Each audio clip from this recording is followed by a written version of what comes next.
Good morning.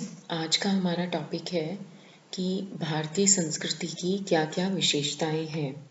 तो सबसे पहले हम अध्ययन करेंगे कि संस्कृति क्या होती है। संस्कृति शब्द सम उपसर्ग पूर्वक कृ धातु से बनी है। यह परिष्कृत अथवा परिमार्जित करने के भाव का सूचक है। इसी प्रकार संस्कृत अथवा संस्कार शब्द भी निष्पन्न हुए हैं।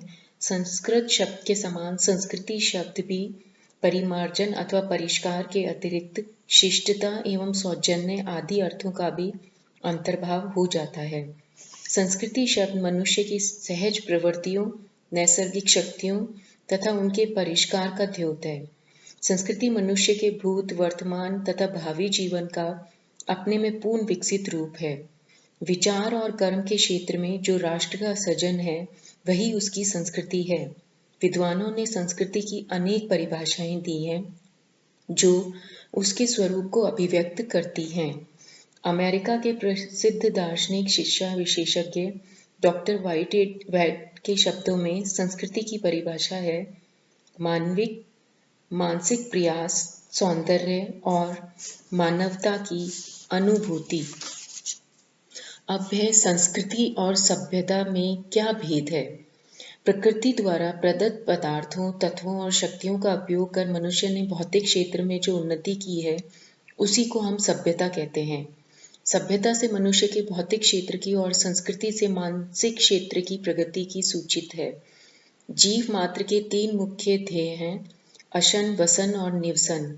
जब से मनुष्य से मानवी बाना पहना है तभी से वह इन तीन आवश्यकताओं की पूर्ति के साधन जुटाने में लगा हुआ है। इस हेतु वह विविध सामाजिक तथा राजनीतिक संस्थाओं और आर्थिक यंत्रों और साधनों का अन्वेषण करता रहा है। इसका क्रम सुदूर अतीत से, जब उसने पत्थर से हथियार औजार बनाना जाना, आज तक आधुनिक हवाई जहाज, रेल, तार, लोहे और कपड़े के विशाल कारखाने आदि के रूप में अनवरत रूप से यह चीज चली आ रही है। मनुष्य केवल भौतिक सुविधा से ही संतुष्ट नहीं हो जाता, क्योंकि भौतिक प्रगति से शरीर की भूख तो मिट सकती है लेकिन मन और आत्मा अतृप्त रहते हैं।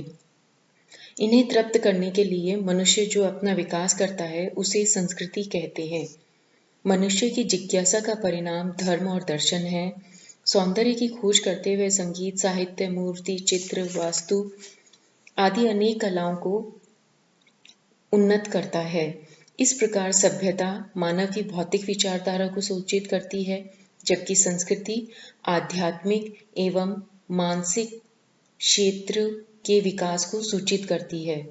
संक्षेप में हम ये कह सकते हैं कि सभ्यता मनुष्य को प्रकृतिवाद की ओर ले जाने का संकेत करती है, लेकिन मनुष्य अपनी बुद्धि का प्रयोग कर विचार और कर्म के क्षेत्र में जो सृजन करता है उसी ही संस्कृति कहते हैं।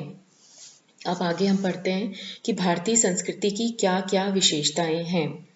भारतीय इतिहास को प्रारंभ हुए हजारों वर्ष व्यतीत हो चुके हैं। हजारों वर्ष पूर्व भारतीय संस्कृति का उद्भव विकास हो चुका था, अतः उसकी विशेषताएं इस प्रकार हैं। संस्कृति की प्राचीनता। भारतीय संस्कृति की गणना विश्व की प्राचीनतम संस्कृतियों में की जाती है। विश्व की अनेक प्राचीन संस्कृतियां उच्च स्तरों को प्राप्त कर कालांतर में समाप्त हो गई। आज प्राचीन यूनानी व रोमन धर्मों का अनुयायी कोई नहीं है। मिस्र, असीरिया, बेबीलोनिया, क्रीट, यूनानी और रोमन धर्मों का संस्कृति काल धीरे धीरे उनका खत्म हो चुका है। संपूर्ण विश्व में चीन और भारतीय संस्कृति को छोड़कर अन्य किसी भी प्राचीन संस्कृति का कोई भी अस्तित्व नहीं बचा है। सैंधव सभ्यता के धर्म, कृषि कर्म, पशुपालन, पूजन, अर्पण, ध्यान, स्नान, आभूषण, स्थापत्य, लिपि और आयुध, इन सब का प्रभाव परिवर्ती युगों पर भी स्पष्ट दिखाई देता है। इसके बाद वैदिक संस्कृति का वर्चस्व प्रारंभ हुआ और आर्य जाति विपुल जीवन समृद्धि लेकर आई। आर्य और अनार्यों के बीच संघर्ष हुए और वर्ण व्यवस्था का प्रादुर्भाव हुआ। दक्षिण से द्रविड़ों के स्थापत्य, साहित्य, नगर निर्माण आदि देखकर उनकी संस्कृति की गहराई का हमें पता चलता है। इनमें वैदिक और श्रमिक सांस्कृतिक धाराओं का समन्वय हुआ। भारत का धर्म आज भी वैदिक है। इस देश के पुरोहित व ब्राह्मण आज भी वेद मंत्रों द्वारा यज्ञ कुंड में आहुति देकर देवी देवताओं को तृप्त करते हैं। यहाँ स्त्रियों का आदर्श भी सीता, पार्वती और सावित्री हैं। पूर्व मध्य काल में जब इसका विकास रुक गया था, तब नाथों, सिद्धों और विशेषतः मध्यकालीन संतों और भक्तों ने इसकी पुनर्व्याख्या की। इसी प्रकार में मुगल काल में हिंदू और मुस्लिम संस्कृतियों का समन्वय हुआ था तथा एक समन्वयात्मक संस्कृति का प्रादुर्भाव हुआ। लेकिन उस समन्वयात्मक संस्कृति में प्राचीन संस्कृति के मूलभूत तत्व विद्यमान थे। इन सभी उतार चढ़ावों के बीच हमारी सांस्कृतिक विशेषताएं विलुप्त नहीं हुई। मुगल साम्राज्य के स्थापित होने के बाद ब्रिटिश शासन के दौरान भारत का पुनर्जागरण हुआ, लेकिन इस पुनर्जागरण में भी भारतीय संस्कृति के मूल तत्व विद्यमान थे। दूसरी विशेषता है संस्कृति की आध्यात्मिकता। किसी भी देश की संस्कृति अपने को धर्म, दार्शनिक, विचार, कविता, साहित्य और कला आदि के रूप में अभिव्यक्त करती है। भारतीय संस्कृति ने अपने को जिस रूप में अभिव्यक्त किया है वह है आध्यात्म की भावना। भारतीय संस्कृति प्रकृत्या आध्यात्मिक या धर्म प्रधान है। भारतीय संस्कृति के आलोचकों ने भी इसकी इस विशेषता को स्वीकार किया है। इसी विशेषता के कारण विश्व की यह महान संस्कृति है। भारतीय संस्कृति की आध्यात्मिकता इनको अन्य संस्कृति धाराओं से पृथक कर देती है। भारत में ये विचार सदा से चला आ रहा है कि आंखों से दिखाई देने वाले स्थूल संसार से परे भी कोई सत्ता है, जिससे जीवन में शक्ति प्राप्त करके यह प्रकृति फल फूल रही है। किसी भी देश की संस्कृति का वास्तविक रूप जानने के लिए उस देश के महापुरुषों को जानना चाहिए। यदि हम आधुनिक काल में देखें तो यूरोप के महापुरुषों में marks, Darwin, Freud, Hitler, Lenin और चर्चिल आदि नाम हैं, जबकि इसी युग में भारत के महापुरुष परमहंस रामकृष्ण परमहंस, महायोगी अरविंद, महर्षि रमन, गुरुदेव टैगोर और महात्मा गांधी हैं। यद्यपि यूरोप के महापुरुषों की महानता में संदेह नहीं किया जा सकता, किंतु यूरोप के महापुरुषों में राजनीतिक, वैज्ञानिक, अधिनायक आदि हैं, जबकि भारत के महापुरुष संत, योगी, महात्मा हैं, जिनके जीवन दर्शन में आध्यात्मिकता दिखाई देती है। संस्कृति की तीसरी जो विशेषता है वो है संस्कृति की सहिष्णुता। विविध संप्रदायों के प्रति सहिष्णुता और सम्मान का भाव भारतीय संस्कृति का प्रधान अंग है। भारतीयों को धर्म ने ये सिखाया है कि बाह्य संसार की अनेकता के परे एक परम सत्य है।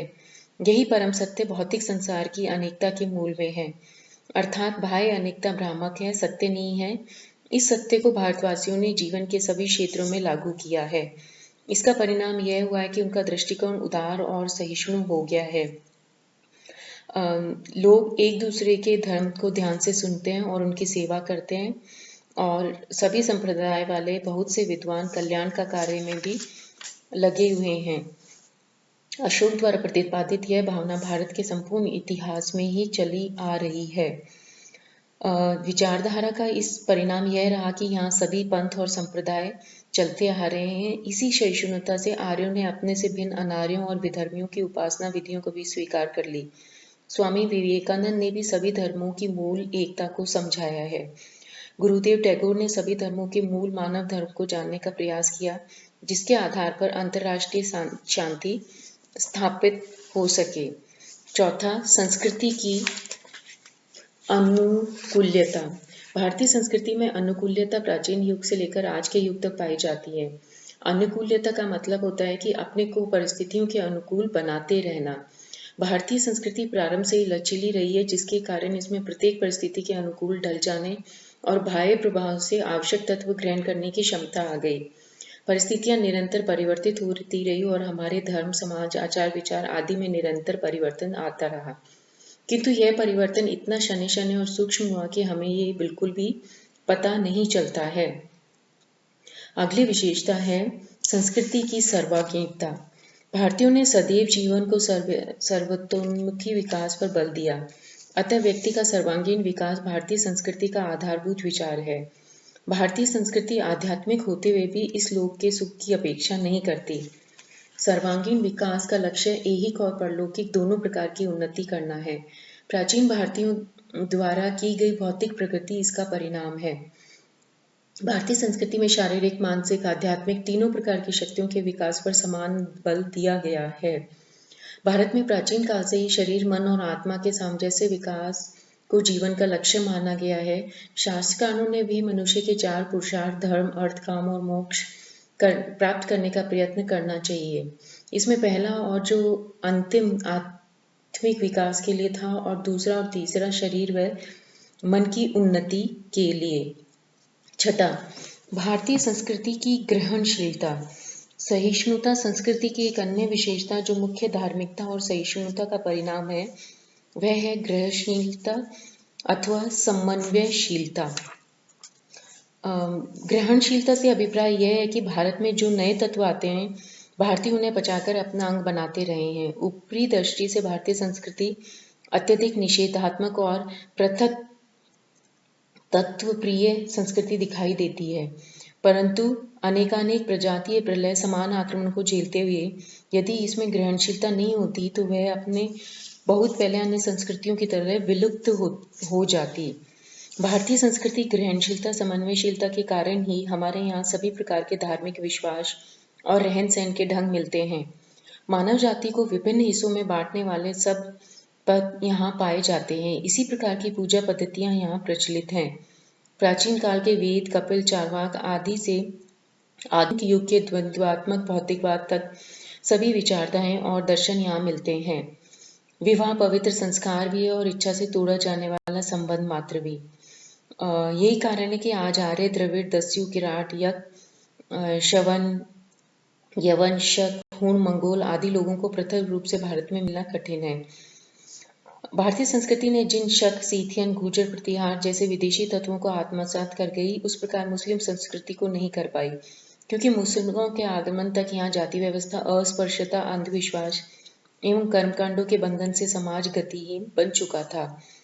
प्रारंभ में जब मुसलमान व्यापार करने के बहाने भारत आए तो उन्हें न केवल सुविधाएं दी गई बल्कि मांगने पर हिंदू राजाओं ने उनको मस्जिद बनाने की उदारतापूर्वक भूमि भी प्रदान की गई। उनके अलावा इसलिए अनेक मुस्लिम कवि राम और कृष्ण का गुणगान कर सके। हिंदुओं के भक्ति मार्ग और मुसलमानों के सूफी मत में अद्भुत समानता दिखाई देती है। जिस तरह हिंदुओं में भक्ति मार्ग है उसी तरह मुसलमानों में तसव्वुफ है। जिस अद्वैत वाणी वेदांत में गूंजती है उसी को मंसूर ने अल हक कहा है। अतः भारतीय संस्कृति की ये जो सारी विशेषताएं हैं उनको अध्ययन करने से ये पता चलता है कि संस्कृति को सनातन एवं चिरस्थायी क्यों कहा गया है। भारतीय संस्कृति की जिन विशेषताओं का विवेचन हमने पढ़ा है वे प्राचीन काल से लेकर अब तक भारतीय जनजीवन का आधार रही हैं।